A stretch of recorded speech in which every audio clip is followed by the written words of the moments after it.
호세아 2장 19절에서 20절입니다.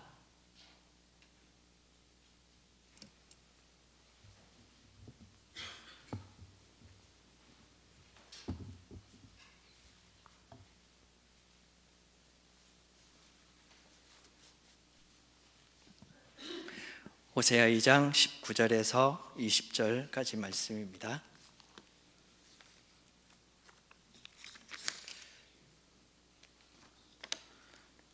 함께 읽겠습니다. 내가 네게 장가들어 영원히 살되 공의와 정의와 은총과 긍휼이 여김으로 네게 장가들며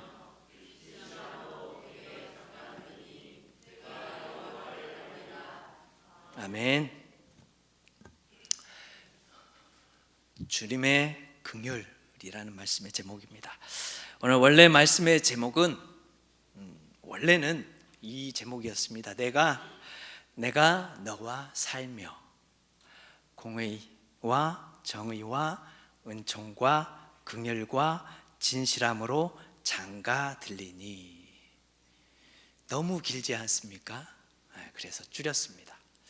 그래서 줄여서 내가 너와 불쌍히 여기며 장가들리니. 이것도 좀 길지 않습니까? 그래서 주님의 긍휼 이렇게 했습니다. 은혜가 안 되죠?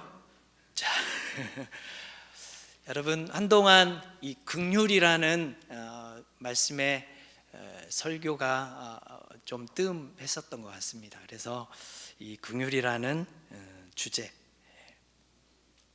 이 주제로 하나님의 말씀을 또 우리에게 하나님께서 주셨습니다. 오늘 말씀을 지난 새벽에 호세아 말씀 새벽에 우리 함께 나눴는데 말씀을 묵상하면서 긍휼의 한없는 은혜를 우리에게 주셨습니다. 그 은혜를 함께 나누고자 합니다. 여러분, 당시 이스라엘 백성들은 하나님이 주시는 복과 은혜를 차고 넘치게 받았습니다. 여기 계신 여러분들도 차고 넘치게 받으셨죠? 아멘입니다. 우리가 감사하면서 살아가고 있습니다. 그런데 문제는 당시 이스라엘 백성들의 심각한 그런 죄악 가운데 살아가고 있었다라는 겁니다. 이스라엘 백성의 그 죄는 하나님이 주시는 복과 은혜를 우상이 준다 착각하면서 살았던 것, 그 착각 가운데서 살아갔다는 것이 큰 문제였습니다. 하나님이 주시는 복과 은혜를 우상이 준다. 무슨 말씀입니까? 하나님이 주시는 복, 하나님이 주시는 은혜에 대해서 너무나 잘 알고 있습니다. 믿는 사람들이 하나님을 모르는 것이 아니라는 말입니다. 그러나 하나님, 우리가 믿는 하나님보다 다른 무엇에 더 의지하고 다른 무엇을 믿고 더 의존하고 살아간다라는 것입니다. 그렇다면 그 이스라엘 백성들의 그때나 오늘날이나 크게 다른 게 없다라고 보여집니다. 이러한 이스라엘 백성들, 하나님은 그런 그들을 어떻게 하시겠다라고 하셨습니까? 엄중하게 징계하시겠다, 심판하겠다, 하나님 말씀하셨어요. 사실 여기에 대해서 우리는 벗어날 수 없습니다. 그런데 그러면서도 더 나아가서는 하나님은 놀랍게도 그런 주의 백성들을 향해서 말씀하는 겁니다. 놓치지 않겠다, 결코 포기하지 않겠다, 이렇게 말씀하는 겁니다. 무슨 의미입니까? 죄악 가운데 살아가는 주의 백성들을 향해 오히려 그들에게 다시 구원의 은혜와 회복의 은혜를 주겠다라고 하나님께서 약속하신 것입니다. 호세아 2장 15절 이렇게 기록하고 있습니다. 거기서 비로소 그의 포도원을 그에게 주고 아골 골짜기로 소망의 문을 삼아 주리니 그가 거기서 응대하기를 어렸을 때와 애굽 땅에서 올라오던 날과 같이 하리라. 아멘. 15절에 익숙한 장소가 나옵니다. 어디냐면 아골 골짜기라는 곳입니다. 아골 골짜기. 아골 골짜기로 어떻게 삼았다 그렇습니까? 소망의 문을 삼아 그랬습니다. 원래는요, 여러분, 아골 골짜기는 어떤 곳입니까? 과거에 이 아간이라는 사람이 하나님의 말씀을 어기고 심판을 받았던 장소입니다. 그러니까 너무도 두려운 장소입니다. 너무도 무서운 장소예요. 심판받은 장소입니다. 여호수아서에 보면 여리고성 전투에서 이스라엘은 크게 승리했습니다. 하나님께서 승리케 하셨죠. 하나님의 방법으로 승리를 했는데, 그 승리하면 뭐가 나오지요? 많은 전리품들이 나옵니다. 그 전리품들을 원래는 하나님 앞에 드리죠. 모든. 그러나 그 전리품 중에서 좀 값나가는 것, 금, 값나가는 외투, 이런 것들을 이 아간이 숨긴 겁니다. 나중에 다 이제 가지고 가려고 숨겨놨어요. 그런데 누가 아셔요? 하나님은 아시잖아요. 그렇게 불순종한 아간과 뿐만 아니라 그의 일가족들이 다 모두 이 아골 골짜기에서 심판을 이제 받았습니다. 죽임을 당했죠. 그런데 우상 숭배의 죄를 범한 이 이스라엘 백성들 역시 아골 골짜기에 떨어진 신세가 되어버렸다는 겁니다. 모두가 죽임을 당할 수밖에 없는 그런 존재가 되어버렸습니다. 하나님께 불순종한 사람들에게 남는 것은 수치만 남고 결핍만 남고 오직 죄악만 남았습니다. 그렇게 인생의 쓰디쓴 이런 고통을 겪고 지금도 우리는 넘어지고 수많은 실패를 경험하고 고통을 경험하고 있습니다. 인생의 실패를 경험하는 사람들에게 가장 큰 고통이 있습니다. 가장 큰 고통. 우리가 살아가면서 경제적으로 많이 어려운 그런 물질로 인해서, 물론 돈을 통해서 많은 어려움이 있겠지만, 여기서 말씀드리고 싶은 것은 이 관계가 끊어진다라는 거죠. 관계가 끊어질 때 그 나타나는 상실감, 친밀한 관계를 잃어버리는 것입니다. 좋았을 때나 형통했을 때 가까웠던 사람들도 우리 상황이 어려워지면 슬금슬금 다 멀어지는 것이 일반적입니다. 다반사로 일어납니다. 그런데 하나님은 아골 골짜기에 떨어진 우리에게 원래 심판이 있었던 그 장소에서 하나님은 결혼 언약과 같은 확실하고 영원한 관계를 약속하셨다는 거예요. 여러분, 우리가 결혼 서약을 하면 뭐라고 하죠? 결혼해 보셨어요? 아직 안 하셨어요. 꼭 많이 들어봤을 겁니다. 서약을 갈라놓지 않는다, 죽음이 두 사람을 갈라놓지 않는다, 이런 서약들을 합니다. 죽음이 두 사람을 갈라놓을 때까지 함께 할 것을 서약하는 겁니다.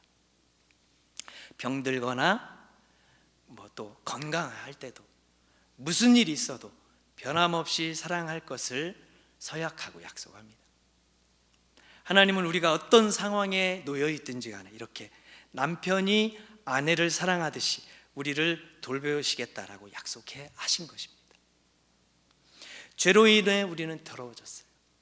더러워지고 비참해진 우리조차 하나님께서 긍휼히 여겨주시고 신부처럼 사랑해 주신다라는 겁니다. 그렇기 때문에 우리 인생이 아골 골짜기를 지날 때, 그런 때가 있지 않습니까? 그런 때 우리는 그 약속, 그 언약을 우리가 단단히 붙잡아야 되는 줄 여러분 믿으시기 바랍니다. 오늘 본문의 말씀에 나오는 공의, 정의, 은총, 긍휼, 진실함을 주겠다라고 하나님은 약속하셨습니다. 한 가지만 더 말씀드리면, 우리가 믿고 의지하는 하나님을 찾고 하나님의 이름을 불러야 된다는 거예요. 우리 찬양에도 있죠. 주의 팔에, 그 크신 팔에 안기세. 주님은 언제나 두 팔 벌려서 우리를 기다리고 계신다는 거. 믿음으로 나아가는 저와 여러분 되시기를 바랍니다. 그렇게 긍휼이 많으신 주님께서 이렇게 변치 않는 결혼 언약으로 우리를 만나 주시겠다 말씀하셨고, 또 한 가지는 삶의 우리의 평안을 다시금 찾아주겠다 약속하셨습니다.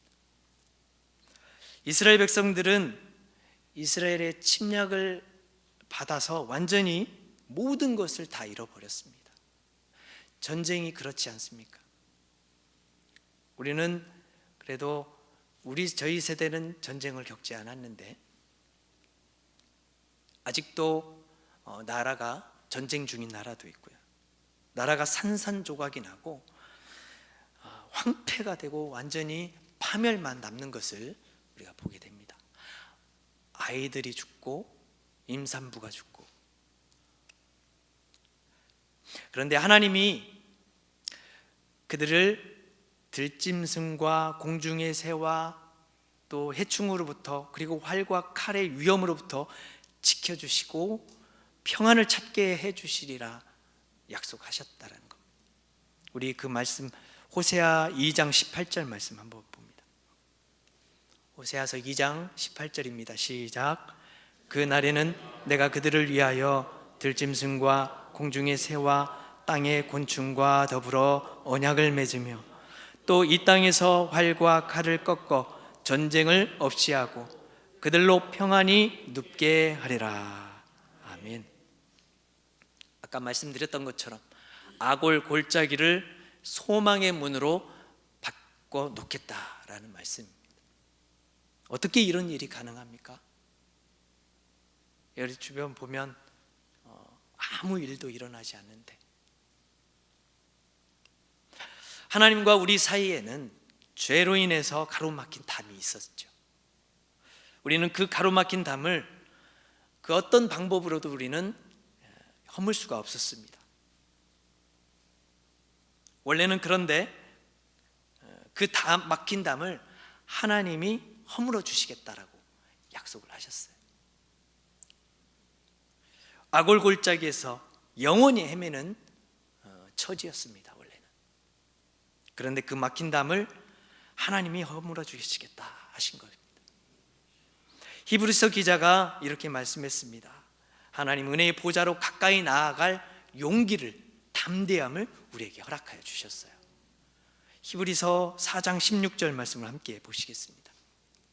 그러므로 우리는 긍휼하심을 받고 때를 따라 돕는 은혜를 얻기 위하여 은혜의 보좌 앞에 담대히 나아갈 것이니라. 아멘. 때때로는 우리는 하나님을 믿고 우리가 또 신앙을 가지고 있지만 우리의 인생의 깊은 이런 아골 골짜기를 지나갈 때면, 거기에 빠지게 된다라고 하면 나는 하나님께 버림받았어, 모든 것을 포기할 때가 있다라는 겁니다. 하나님께서 나의 죄로 인해서 내가 하나님 앞에 어떻게 기도하겠느냐, 기도할 염치도 없어, 그런 생각도 가질 수 있을 것 같습니다. 그런데 그런 생각이 듭니다. 그런 생각이 들 때, 그때야말로 하나님의 은혜가 가장 절실한 때이다라는 거죠. 그때야말로 예배자로 주님 앞에 나아갈 때인 줄 여러분 믿습니다. 그런 우리를 하나님은 우리의 인생의 깊은 수렁에서 기도하는 우리를 긍휼히 여겨주시고 또 우리의 기도에 신실하게 응답하시는 줄 여러분 믿고 나아가는 저와 여러분 되시기를 바랍니다. 기도하시겠습니다. 살아계신 하나님, 하나님을 믿음으로 고백하며 살아가는 주님의 자녀들입니다. 그럼에도 우리의 삶이 때로는 아골 골짜기와 같은 어두움과 두려운 그런 죄악 가운데 빠져들 때가 있고 허우적거리는 그런 삶이 있음을 고백합니다. 그때마다 나의 하나님을 찾고 하나님을 의지하며 주께 나아가는 긍휼이 많으신 주님을 찾는 주의 백성들이 되어서 참 평안함으로 주께 나아가는 우리의 삶이 될 수 있도록 주님 인도하시고 역사하여 주시옵소서. 이제는 우리 주 예수 그리스도의 은혜와 하나님의 사랑과 성령님의 교통하심이 결혼 언약으로 영원한 관계를 약속하셔서 우리의 삶 가운데 주님의 참된 평강으로 인도하시겠다 힘을 더하주시는 주님을 바라보며 나아가기를 원하는 다짐하는 주의 성도들 머리 위에 이제로부터 영원토록 함께하옵시기를 간절히 축원하옵나이다. 아멘.